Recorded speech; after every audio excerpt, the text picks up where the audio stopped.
रामकृष्ण हरी माऊली. आषाढी वारी जवळ आली का प्रत्येक वारकऱ्याला हुरहुर वाटते आणि सर्व वारकरी पंढरपूरच्या दिशेला रवाना होतात.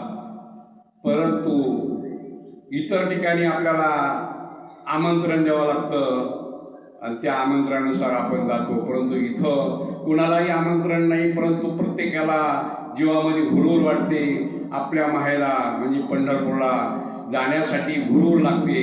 जशी नवीन लग्न झालेल्या मुलीला माहेरा जाण्यासाठी हुरहुर होते, त्याचप्रमाणे सर्व वारकऱ्यांना आणि आपल्या सर्व साधू संतांना पंढरपूरकडे जाण्याची एक हाव लागलेली असते.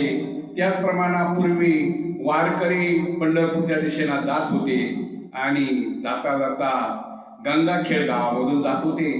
त्या टायमाला ज्ञानोबा माऊली तुकाराम या भजनाचा घोष होता आणि त्या गंगाखेड गावामध्ये एक चिमुकली मुलगी आणि तिचे वडील तो संपूर्ण दृश्य बघत होते. त्या मुलीने आपल्या वडिलांना विचारले, बाबा हे कोण आहे आणि हे कुठे चाललेले आहे? तेव्हा बाबांनी त्या चिमुकल्या मुलीला, म्हणजे ती संत जनाबाई होती, त्या जनाबाईला समजवलं, हे पंढरपूरच्या दिशेला चालले, हे पंढरीचे वारकरी आहे. मग बाबा आपण पण जाऊ शकतो का? तर मग बाबांनी पण सांगितलं आपण पण जाऊ शकतो. मग त्या वारकऱ्यांमध्ये ती चिमुकली जनाबाई आणि वडील पंढरपूरच्या दिशेला ज्ञानोबा माऊली तुकाराम करत पंढरपूरच्या दिशेला त्या वारकऱ्यांमध्ये सामील झाले आणि पंढरपूरला काही दिवसानंतर पोहोचले. त्यांनी चंद्रभागेचे स्नान केले, वारकऱ्यांबरोबर ते भजन गात होते आणि पुंडलिकाचे दर्शन घेऊन आणि आपल्या पांडुरंगाचं दर्शन घ्यायचं.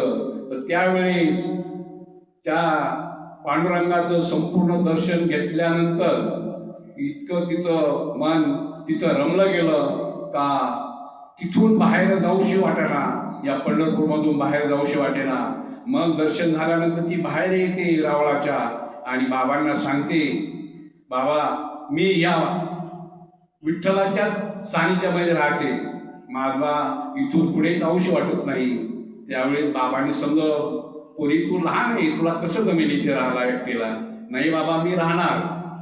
मग त्यावेळेस बाबा निघून गेले आणि ती चिमुकली जनाबाई त्याच ठिकाणी त्या भक्तीच्या आणि त्या पूजापाठच्या विठ्ठलाच्या सानिध्यामध्ये राहू लागली.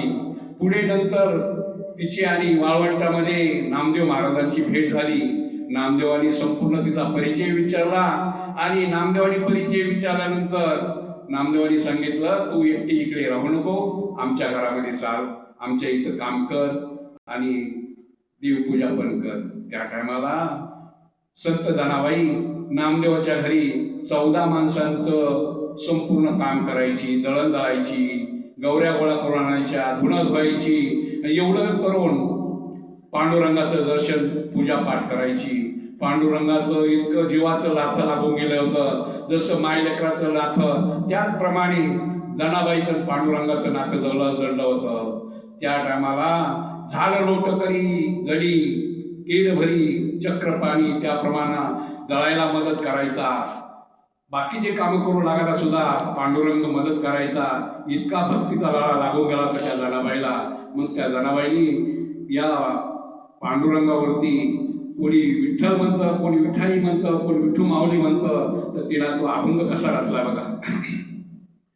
ये ग विठाबाई विठाबाई, ये ग विठाबाई विठाबाई, ये ग विठाबाई माझी पंढरीचे आई, भीम आणि चंद्रभागा चंद्रभागा, भीम आणि चंद्रभागा चंद्रभागा, तुझ्या चरणीची गंगा, तुझ्या चरणीची गंगा, भीम आणि चंद्रभागा चंद्रभागा, भीम आणि चंद्रभागा चंद्रभागा, इतक्या सई त्वा यावे, इतक्या सई त्वा यावे, इतक्या सई त्वा यावे, रंगानी नाचवे एग एग विठाबाई एग एग एग एग विठाबाई एग एग भीम आणि चंद्रभागा चंद्रभागा भीम आणि चंद्रभागा चंद्रभागा तुझ्या चरणी ती गंगा तुझ्या चरणी ती गंगा भीम आणि चंद्रभागा चंद्रभागा भीम आणि चंद्रभागा चंद्रभागा माझा रंग तुझे गुणी तुझे गुणी माझा रंग तुझे गुणी तुझे गुणी माझा रंग तुझे गुणी मनी नाम याती जनी भीम आणि चंद्रभागा चंद्रभागा भीम आणि चंद्रभागा चंद्रभागा तुझ्या चरणी ती गंगा तुझ्या चरणी ती गंगा भीम आणि चंद्रभागा चंद्रभागा भीम आणि चंद्रभागा